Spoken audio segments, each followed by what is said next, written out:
Alhamdulillah wassalatu wassalamu ala Rasulillah wa ba'd. Ayyuhal ikhwah, a'azzani wa a'azzakumullah. Melanjutkan pembacaan Al-Adabul Mufrad. Berkata Imam Al-Bukhari rahimahullahu ta'ala, haddatsana Musa bin Ismail haddatsana Rabi' bin Muslim haddatsana Muhammad bin Ziyad an Abi Hurairah anin Nabi sallallahu alaihi wasallam qala Allah ta'ala lin-nafs ukhruji qalat la akhruju illa karihah. Telah menceritakan kepada kami Musa bin Ismail, ia berkata, telah menceritakan kepada kami Ar-Rabi' bin Muslim, ia berkata, telah menceritakan kepada kami Muhammad bin Ziyad dari Abu Hurairah dari Nabi sallallahu alaihi wasallam, beliau bersabda, Allah Ta'ala berfirman kepada roh, keluarlah. Roh menjawab, aku tidak keluar kecuali dalam keadaan terpaksa. Nah, ini hadisnya Bapak dari Abu Hurairah.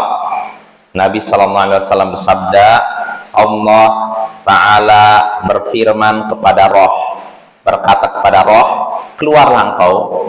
Maksudnya keluar dari jasad. Jadi jasad siapapun ya, keluarlah engkau. Maka roh pun berkata, aku tidak keluar kecuali dalam keadaan terpaksa. Ya. Maksudnya apa? Roh dan jasad kan sudah seperti menyatu. Nah, tiba-tiba harus disuruh keluar. Maka ini terasa apa? Terasa berat gitu loh. Makanya dia pun berkata, saya keluar dalam keadaan terpaksa. Ya, karena roh dengan jasad sudah seakan-akan menyatu, tiba-tiba harus berpisah. Nah, ini maksud hadis ini Bapak ya. Dan hadis ini sebenarnya nyambung dengan hadis sebelumnya. Jadi hadis ini tidak terpisah sebenarnya, karena judul bab kita kan bab siapa yang tidak berterima kasih kepada manusia, maka nah itu kan. Ini kan hadisnya nggak nyambung kan, karena hadis yang terakhir ini membahas tentang keluarnya roh. Roh tidak keluar dari jasad kecuali dalam keadaan terpaksa. Ini kan tidak nyambung dengan bab siapa yang berterima kasih kepada manusia. Makanya kata para ulama, sebenarnya hadis ini bersambung dengan hadis sebelumnya. Satu rangkaian, tidak dipisahkan. Buktinya apa? Karena sanad hadis ini dengan sanad hadis sebelumnya sama. Contohnya nih, dari gurunya Imam Bukhari, Musa bin Ismail, Ar-Rabi' bin Muslim, Muhammad bin Ziyad, Abu Hurairah dari Nabi. Ini sanad hadis sebelumnya. Siapa yang tidak bersyukur pada Allah, maka dia tidak bersyukur kepada Allah, orang yang tidak bersyukur kepada manusia. Ini sanadnya. Nah, sanad hadis sekarang pun sama. Dari Musa bin Ismail, dari Rabi' bin Muslim, lalu dari Muhammad bin Ziyad, dari Abu Hurairah. Makanya kata para ulama, sebenarnya hadis yang tadi yang kita bahas, tadi yang kita bacakan, ini sama dengan hadis sebelumnya, satu rangkaian. Karena apa? Kalau misalkan ini terpisah, nggak nyambung.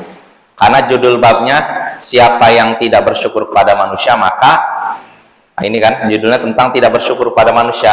Tapi hadisnya membahas masalah apa tadi? Keluarnya roh. Maka tidak nyambung Bapak ya. Karena itu hadis ini bersambung dengan hadis sebelumnya. Namun walaupun begitu, bukan berarti nggak ada faidahnya. Faidah hadis ini ada jelas ya. Faidah yang jelas yang bisa kita petik dari hadis ini, yaitu beratnya sakaratul maut.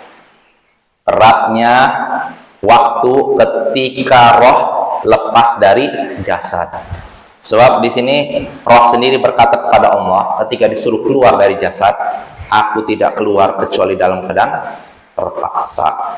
Itu menunjukkan beratnya sakaratul maut siapapun yang mengalaminya.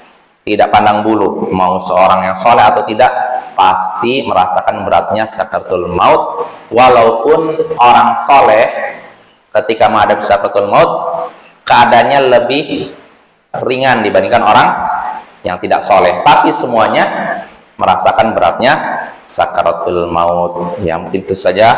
Wassallallahu ala nabiyyina Muhammadin wa ala alihi wa sahbihi ajma'in. Wa akhiru da'wana anil hamdulillahi rabbil alamin. Assalamualaikum warahmatullahi wabarakatuh.